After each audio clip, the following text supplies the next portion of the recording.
Salut à tous, alors aujourd'hui on va s'occuper d'un iPhone 7 qui a pris l'eau et qui ne s'allume plus du tout. J'ai testé l'alimentation rapidement. Alors moi quand je le mets l'alimentation j'ai un démarrage mais qui grimpe très vite en ampérage, c'est-à-dire que normalement un peu comme les iPhone 6, 6S. Au niveau ampérage, quand un téléphone démarre comme ça, il doit passer de 0 évidemment parce qu'il ne consomme rien à 0,8, 0,10 environ. Après les essais sont un petit peu différents, ils partent assez rapidement. Une fois qu'on a démarré, ils passent à 0,20 tout de suite et 0,30, 0,80 et vraiment ça va très très vite. Et au niveau du démarrage, on passe presque même à 1 ampère 5. Donc lui, ce qu'il me fait du coup, c'est quand j'essaie de démarrer, il passe de 0 à 30, donc c'est énorme, même pour un 7. Donc je soupçonne un court-circuit, je retire la carte mère et du coup je commence à regarder. Donc on va voir ça ensemble. Hop. Alors du coup j'ai commencé par regarder. Alors généralement moi j'aime bien quand j'ai une carte mère qui a pris l'eau, j'aime bien tout scruter. Donc je pars vraiment du départ. Donc là on est sur l'antenne tout simplement. Donc je pars de l'antenne et je regarde un petit peu les dégâts, ce qu'il pourrait y avoir. On s'aperçoit qu'il y a donc bien la petite pastille qui est passée pour le rouge, pour l'eau. Donc le téléphone a bel et bien pris l'eau, mais bon ça jusqu'ici je le savais. Je m'aperçois que j'ai quelque chose ici un petit peu là. C'est de la colle, donc rien de grave. Voilà, j'aime bien regarder un petit peu l'état des composants avant de faire quoi que ce soit, histoire de me donner une petite idée. Donc voilà, là j'ai des petits connecteurs un petit peu sales, mais jusqu'ici rien de grave. Apparemment il a déjà été ouvert, parce que là je m'aperçois qu'il y a de la colle qui a été retirée sur ce condensateur, et la protection de colle aussi sur la puce audio. Donc bon, voilà, on va continuer à regarder. Des petits composants un petit peu sales, mais pour l'instant rien de grave. Alors lui, le connecteur là, il est vraiment très très sale. Mais bon, pareil, il y a des petits bouts de verre d'après ce que je vois dans le téléphone. C'est peut-être l'écran qui a cassé, parce que oui, l'écran a cassé aussi. Ah non, ça c'est une brillance. Mais l'écran a cassé, donc il est possible qu'on retrouve des petits morceaux de verre aussi. Donc je continue mon petit check-up, je regarde. Là, il n'y a rien de bien grave. Processeur modem, ça a l'air d'aller. Je descends un peu, bon, le slot SIM il a l'air propre aussi. Par chance, ça a l'air d'aller pour l'instant, donc on va voir. Là, c'est pareil, tout. C'est un peu flou, désolé. Hop, voilà. Tout a l'air de bien aller. Voilà, un petit peu, toujours pareil, encore un peu de saleté. Ah, là j'ai des petits morceaux de verre dans le connecteur. Tiens, là j'en ai un gros. Bon, c'est pas bien grave, ça c'est pas ce qui va empêcher le téléphone de démarrer. Mais j'aime bien les enlever dans ces cas-là. Bon, toujours un petit peu de poussière, un petit peu de saleté, mais bon, de ce côté-là, ça a l'air d'être plutôt clean. Donc voilà, on va continuer. Je vais retourner la carte mère. Pareil, je pars de l'antenne, j'aime bien faire ça. Alors là, ça a l'air d'aller aussi. Pour l'instant, en tout cas. Voilà, là j'ai rien de spécial. Les composants ont l'air vraiment très propres. Pour un téléphone Caprilo, c'est assez marrant. Toujours rien. Alors là, ça prend un peu plus de temps parce que forcément, il y a beaucoup de composants à vérifier. Parce que là, on a toute la ligne d'alimentation pour le CPU, GPU et RAM. Donc, un peu plus de choses à regarder. Mais non, ça m'a l'air plutôt correct en fait. On passe à la NAND. Donc, elle, généralement, quand ça prend l'eau, il n'y a pas trop de problème sur les 7 parce qu'elles sont bien protégées par la colle. Donc, bon, pas de souci normalement de ce côté-là. Je vois peut-être un petit quelque chose là. C'est un bout de verre là, donc bon, rien de bien grave. Il y a plusieurs petits morceaux de verre, bon voilà, rien de grave. On passe à la partie donc charge, alimentation, transistor et un peu GSM aussi. Quelques morceaux de verre encore, toujours. Pas de composants brûlés ni rien apparemment. Ah, décidément. Ça a l'air plutôt bien. Ah, ça y est. Ok, on a trouvé le problème. C'est con, je trouve qu'à la fin, au bout de carte mère en plus. Voilà, donc là, on a un paquet de condensateurs qui sont vraiment pas beaux à voir. On va commencer par celui-ci, lui là. Il manque carrément le pad tellement il y a du brûlé. Son copain d'à côté, pas mieux non plus. Les deux là, ils sont pas franchement beaux à voir. J'ai pas mal de résistance et condos qui sont vraiment pas beaux non plus. J'en ai 1, 2, 3, 4, 5, 6, 7, 8, 9, 10, 11 qui m'ont pas franchement l'air bien beaux à vue. Donc 11 composants. Ça commence à être pas mal quand même. Bon, alors on va tester ça tout de suite. On va déjà voir un petit peu si j'ai des courts-circuits. Alors il me semble que là en plus c'est ce qui gère le backlight, donc le rétroéclairage, et aussi l'alimentation de l'écran, donc une ligne plutôt importante. Alors je vais commencer par celui du haut, donc je vais essayer de trouver le GND déjà. Donc là ça bip, c'est normal. On va voir si de l'autre côté, alors j'ai plus de pad, je vais essayer de m'accrocher pour voir si ça bip. Ah, oui. Donc lui il est en court-circuit, ça commence bien. Ensuite celui d'à côté.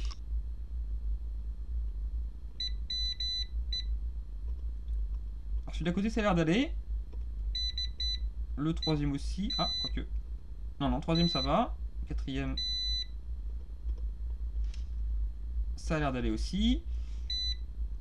Lui aussi. Lui, alors lui, apparemment, pas du tout. Il est en court-circuit aussi. Donc j'en ai 1, 2, 2 qui sont claqués pour l'instant. On va continuer. Lui, je peux même pas le... Ah. 3. Il est en court-circuit aussi, donc 3. Lui, non. Ça a l'air d'aller en tout cas. Ou alors il est tellement bouffé que c'est pareil. Je vais vérifier en dessous. Non, 3, ça a l'air d'aller. 4. Ok, donc là j'ai 4 composants claqués. Donc si je me souviens bien, c'était 1, 2, 3, 4, 5 peut-être. Bon, peut-être un peu plus que ça. Bon, bref, dans tous les cas, j'ai du monde de claqué. Hein, donc on va déjà surveiller sur les lignes un petit peu, voir ce que ça nous dit tout ça. À qui sert quoi, et puis... ou à quoi sert qui plutôt. Et on va voir un petit peu comment ça se danse tout ça. Alors c'est parti, je me mets sur mon petit logiciel, comme toujours. Ça va m'aider grandement. Alors, donc je disais que j'ai alors oui, juste petite précision hein, sur mon logiciel, là j'ai la carte mère d'un iPhone US, donc en fait pas européen. Donc j'ai des petits composants en plus qu'il n'y a pas sur les iPhones européens. Les cartes mères sont un petit peu différentes, mais bon pour le reste, enfin disons que pour l'importance c'est à peu près ça. Mais le modem change, certaines lignes d'alimentation aussi. Mais là pour ce qui nous intéresse, par chance on va pas être embêté pour ça, donc c'est déjà ça. Donc bref, celui-ci je crois bien qu'il était en court-circuit. Si je ne dis pas de bêtises, c'était le premier, je revérifie. C'est ça, donc lui apparemment il sert pour le Mamba connecteur. Donc Mamba, il me semble de souvenir que c'est pour tout ce qui va être le bouton. Si je ne dis pas de grosses bêtises, je vérifierai, mais il me semble que c'est ça. Je connais pas encore bien les sets au niveau des termes, hein, des noms, je suis pas encore bien habitué à ça. Alors après j'ai quoi? J'ai le... Donc ça c'est l'alimentation de l'écran, ça c'est le backlight, et j'avais des composants par ici qui étaient claqués aussi, donc c'est GND. Alors ça c'est quoi? LCM, Maison. Donc ça c'est pareil, c'est l'écran. C'est marrant par contre parce qu'on retrouve quelque chose qui m'intéresse. La puce Maison, il me semble que sur les 6S par exemple, et les 6 ça gérait le Touch ID. Donc apparemment là, la puce Maison elle fait un peu les deux, doit faire le tactile, enfin doit faire l'écran et le bouton. Je pense, si je ne dis pas de bêtises. Je vérifierai ça sur les schémas aussi, c'est toujours bon à savoir. Du coup, écran, donc écran, Maison, voilà pour l'instant on reste à peu près, voilà, c'est soit on est sur le bouton, soit on est sur l'écran, hein, mais on en revient toujours au même problème, apparemment c'est des problèmes de bouton, enfin de court-circuit sur la ligne du bouton ou de l'écran, ou backlight, donc bref, ça revient à peu près au même, écran. Donc ce qu'on va faire, c'est qu'on va faire sauter tous les composants déjà qui me gênent, donc qui sont en court-circuit, tous les condos là, parce qu'ils me plaisent vraiment pas, je les changerai après évidemment, mais pour le test on n'en a pas besoin, donc je vais faire ça, et puis on va regarder. Alors c'est parti. Donc, je reprends à 0, à peu près. Il me semble que le tout premier était en court-circuit. On va l'enlever.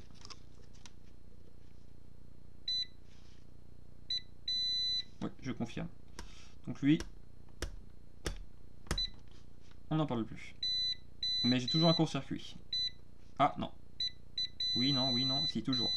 Donc là, il faudra que j'aille chercher un peu plus loin. On va voir, je continue. Donc le deuxième, il a pas l'air d'être mal. Je vérifie quand même plusieurs fois, parce que quand ils sont grillés comme ça, c'est pas toujours sûr. Le troisième, c'est bon. J'ai fait comme celui-là, ce qui me plaît pas trop, il a vraiment une tête brûlée. Donc toute cette ligne-là, c'est là d'aller par ici, mais il faudra que je vérifie pour qui, pourquoi.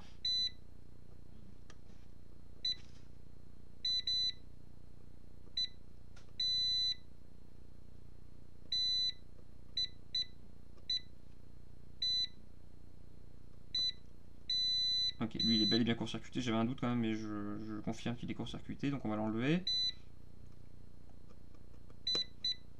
Lui aussi il est pouffé. Ah bah il vient tout seul. Tellement abîmé qu'il vient tout seul. Ouais, tout vient tout seul. Il y a de la rouille presque, c'est assez impressionnant. Donc là j'ai pas besoin de dessouder, hein, parce qu'ils sont vraiment, ils sont tellement rongés par l'oxydation que pas de souci.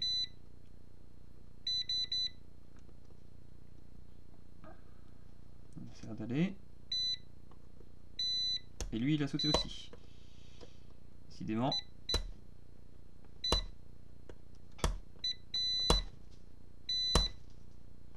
Costaud celui-là, voilà. Et je n'ai plus de court-circuit. Alors, petite précision, pour ceux qui vont hurler en voyant faire ce genre de choses, je me permets d'arracher les condensateurs ici, parce que, comme je disais, avec l'oxydation, ils ne tiennent plus du tout. Donc on peut se permettre d'arracher sans que ça arrache les pattes de la carte mère, mais attention, faites pas ça sans que vous sachiez, ceux qui connaissent pas.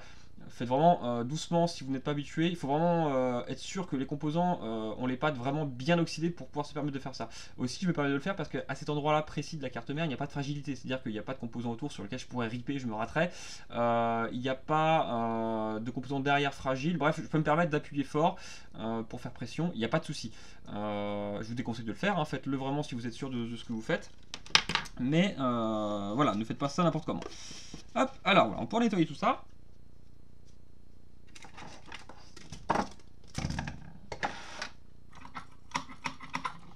C'est parti. Donc sachant que j'ai toujours un court-circuit, hein, j'ai enlevé disons, une majeure partie de court-circuit, mais il m'en reste un.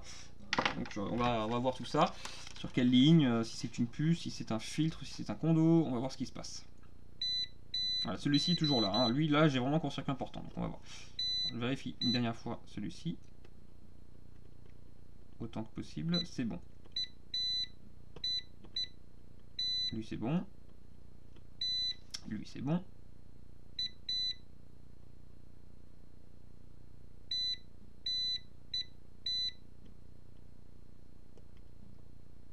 Tout est bon.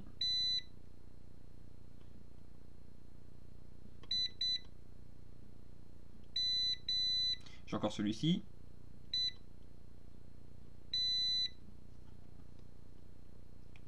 Lui c'est bon.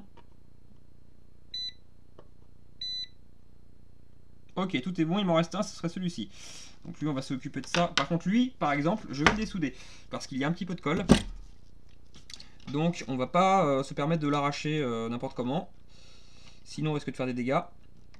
Et là ce serait pas beau, pas cool du tout. Donc lui on le retire gentiment. Voilà, on voit il y a un petit peu de colle noire là qui protège. Donc là, quand il y a ce genre de colle par exemple, bon là les gros j'ai pu me le permettre parce que vraiment je savais qu'ils étaient complètement bouffés. Mais là il risquerait d'emporter avec lui d'autres composants. Il faudrait vraiment éviter ça, ce serait dommage. Donc on va... Hop, on va pouvoir se permettre d'enlever ça tranquillement. Voilà.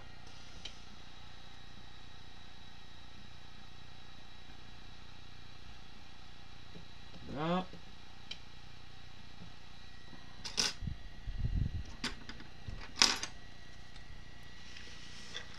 Et c'est parti. On va retirer celui-ci.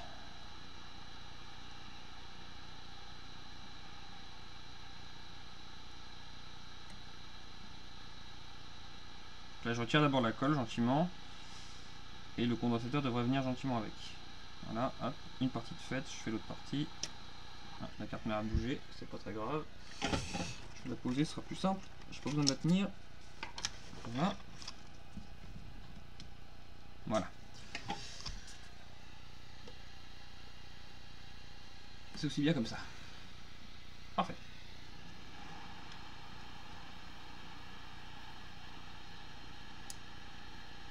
Voilà. C'est bon pour celui-ci. On va donc vérifier les courts-circuits à nouveau.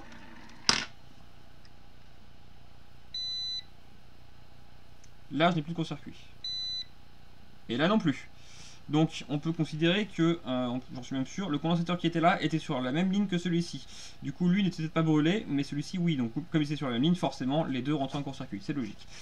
Donc là il va falloir que je remette 1, 2, 3, 4 petits condensateurs. Mais vu que je suis un petit peu méticuleux sur ce genre de truc, parce que quand ils ont pris l'eau ils aiment pas ça, je vais quand même changer tous ceux qui sont en mauvais état. Hein. Comme ça au moins on sera sûr qu'il n'y aura pas de problème. Je fais un dernier test.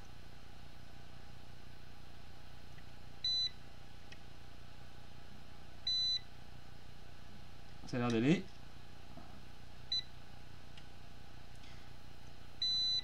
Voilà, je n'ai plus aucun court-circuit, donc en théorie, on peut déjà réessayer de démarrer le téléphone et voir un peu ce qu'il nous raconte. On va faire ça tout de suite. Je vais le remettre dans son châssis. Hop, on va passer sur la petite caméra. Voilà. Donc le châssis c'est pareil, hein, on voit bien que... Ah bah d'ailleurs c'est drôle, Je n'avais pas vraiment regardé sur le coup. J'avais vu surtout en haut en fait. Ici on voit qu'il est vraiment pris l'eau bien comme il faut. Là, ici, là, tout ça là, on voit bien que c'est oxydé. Mais il y a aussi justement le fameux, le fameux endroit du bas de la carte mère, ben, il est pas mal oxydé aussi. Hein. On voit il y a vraiment des belles traces d'oxydation, tout ça en blanc là, ça c'est pas beau. Hein. Donc je nettoierai ça aussi, ça fera plus sympa quand même. Voilà, donc là du coup je vais pouvoir tester l'iPhone. Alors je l'ai branché en charge et on va pouvoir l'allumer. Déjà j'ai un écran, formidable.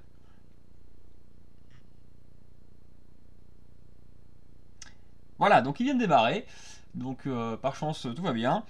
Je testerai quand même gentiment là, au fur et à mesure les différents composants, donc le tactile, le son, les caméras, enfin tout ce que je peux hein, pour voir si tout est ok. Mais voilà, déjà là je pense que voilà, le tactile a l'air de marcher, c'est déjà ça. Donc voilà, c'est plutôt une bonne nouvelle. Je vais remplacer évidemment tous les condensateurs que j'ai enlevés parce que forcément ça permet de stabiliser les lignes d'alimentation. Donc quand on les enlève, c'est pas génial. Il vaut mieux pas laisser ça comme ça longtemps, sinon ça peut poser d'autres problèmes plus tard. Mais voilà, du coup tout va bien. C'est plutôt une bonne nouvelle. Pour un iPhone qui ne démarrait plus du tout, ça s'est fait rapidement. Hop. Voilà, c'est tout pour ce soir. À la prochaine.